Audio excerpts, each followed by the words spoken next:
Here is a powerful secret that no one else is telling you, and I am going to give it to you straight on how to earn more while working less, but there is a price that has to be paid. And that price is what we call the Learn It or Earn It framework. In this framework, you either have to go through the pain of earning it yourself, figuring it out, or you can pay the price of learning it. Somebody else that's already figured it out and can condense the time frame of your success. And in this video, I'm going to share with you the exact framework that is allowing our doctors to work less and earn more. Let's dive in.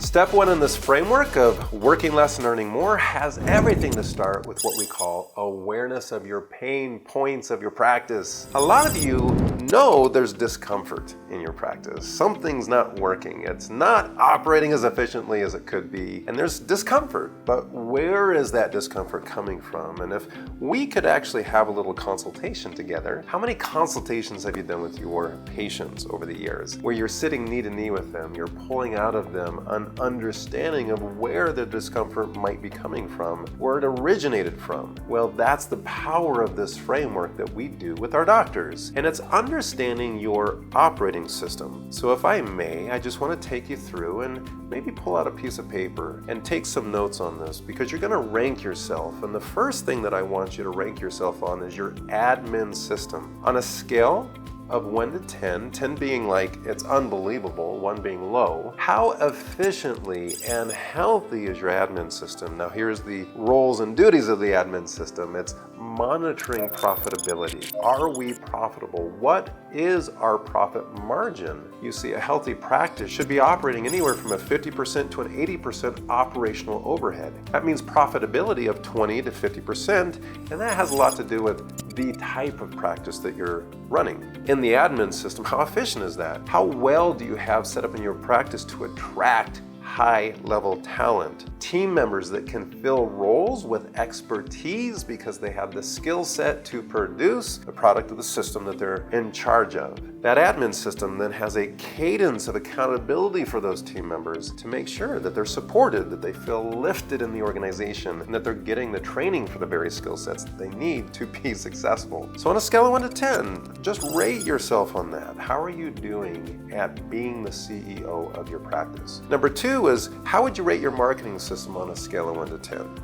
10 being, I have more new patients than I know what to do with, and they are my dream patients. Are you certain? Do you have certainty on your marketing outcomes? Are you monitoring your new patient acquisition cost? This is key in understanding the health of the system and making sure it's producing high quality new patients for a reasonable new patient acquisition cost. Scale of 1 to 10, give yourself a score.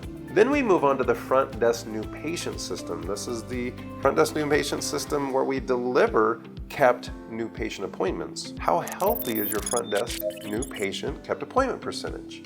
Are we getting a lot of those patients showing up and engaging in the consultation and exam? If we can't even get them there, then we can't transform their lives. And if we're missing a lot of appointments, it's leaving gaps in your schedule, and that time is killing your production. So on a scale of 1 to 10, 10 being the highest, everybody's showing up for their new patient appointments. How healthy is that system? Your next operational system is your exam and case acceptance. This is your start rate. How healthy is your start rate? Give yourself a score, 1 to 10, 10 being everybody's starting care that I accept into care. Or do we have a lot of patients that don't qualify for the program because we didn't have a financial qualification step early enough in our process? Do we have patients who, they want to go get a second opinion? We haven't built and connected for them very specific things that we should be connecting for them in the exam and case acceptance system. Give yourself a score, 1 to 10, 10 being the highest. We now move on to the front desk established patient system. This is a high number of scheduled appointments with a high kept appointment percentage. Do we have the volume in the practice to create the cash flow to hire the team that we need so everybody's bandwidth is manageable? Do you have enough demand, enough patients on the schedule to attract and hire that associate doc to start allowing you to move up the provider evolution ladder? I want you to give yourself a rating on your front desk established patient system, scale of 1 to 10, 10 being our schedule's full, productive, we're hiring, we're growing. Your next operational system is your treatment or production system, and this is the quality of care that you're delivering at high volume. It's the ability to manage patients and make sure that they're understanding of why they're there, why they need to be here for the next visit, or the treatment plan, the goals of the phase of care that they're in, and the outcomes that they can expect. We're managing them well and they're progressing well.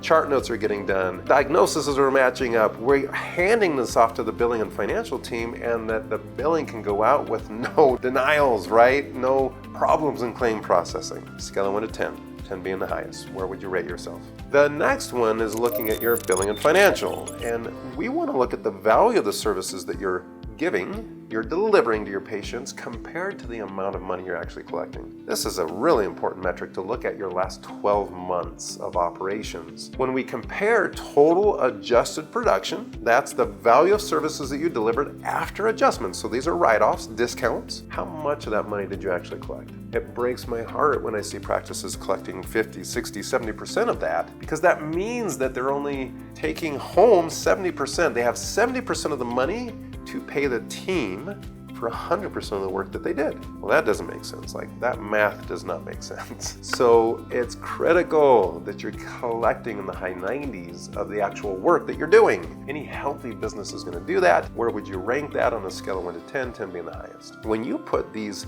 systems together, those 7 systems, I want you to add up the number and divide by 7.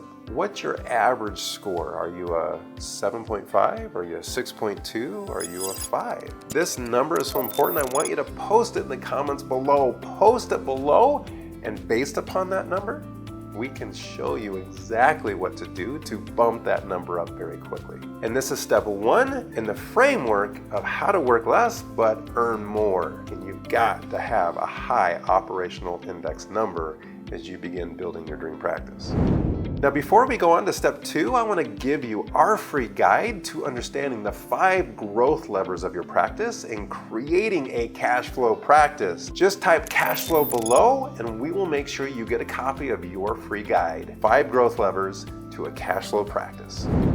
Step number 2 is making sure that your time is being spent on the most high valuable activities in growing a practice. I think too many of you are being trapped by delivering patient care, by doing documentation, by solving team members' problems, by handling building maintenance, things that you could delegate. The most successful entrepreneurs delegate. They refuse to do things that's not going to generate significant growth. You should be spending way more time analyzing your 80-20, why 20% of your patients are producing 80% of your revenues, and how to attract more of that 20%. You should be spending more time in strategy of your marketing, building your 90-day marketing calendar. You should have time blocking your week to create content, just like I'm creating for you. You should be creating content for your dream patients. How are more people in your community going to begin to know you, like you, trust you without you being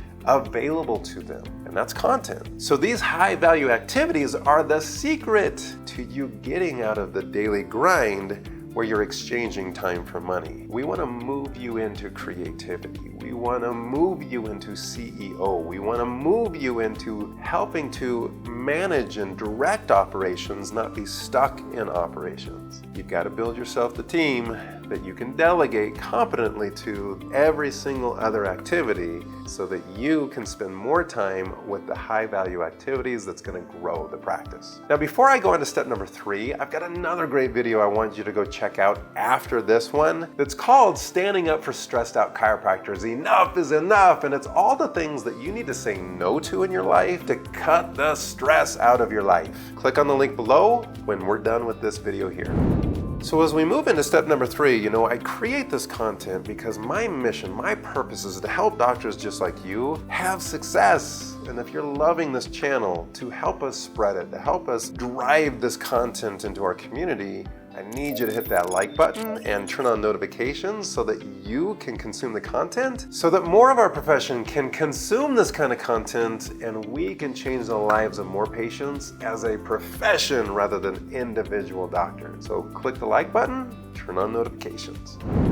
Now, step number 3 is all about obsessing over what we call conversion metrics. This is everything to do with actually working less and having it do more. We've got to increase our outputs. The way we increase our outputs is increasing the conversion. What I mean by this is a lead converting to a scheduled new patient, a scheduled new patient converting to an actual showed new patient, a showed new patient that's converting to a report of findings, a report of finding that's converting to a start, right? You see a process here. It's almost like a conveyor belt, an assembly line. When we obsess over those conversion steps and we monitor this, I see doctors kind of go through these steps. The first step is unaware and unknown. They aren't even watching conversion metrics. They're just doing the work and hoping that enough people convert into patients that it covers overhead. But that's no way to run a practice. I don't want you to stay unaware and unknown. I want you to move into aware, but then you're gonna go through this phase of unknown, meaning I don't know how to fix it. I'm now aware that we kind of suck at this, but how do I fix it? That is a natural step, and I don't want you to get caught up in that step, because the cool thing about the next step is now you're aware and known. You know how to fix it, and that's what the data-driven community is all about. We have actually distilled the best training and systems and processes for the specific metrics that are struggling. Can you imagine that? Almost like a recipe book, that if this metric's struggling, do this and that, and boom, you have bigger outputs. That's what a data-driven doc obsesses over, and that is how you're going to get done more with less. You got to make sure that every team member is producing more with the same amount of time. That's the power of watching these conversion metrics, obsessing over them, watching the steps that we're doing, becoming aware and knowing how to fix them.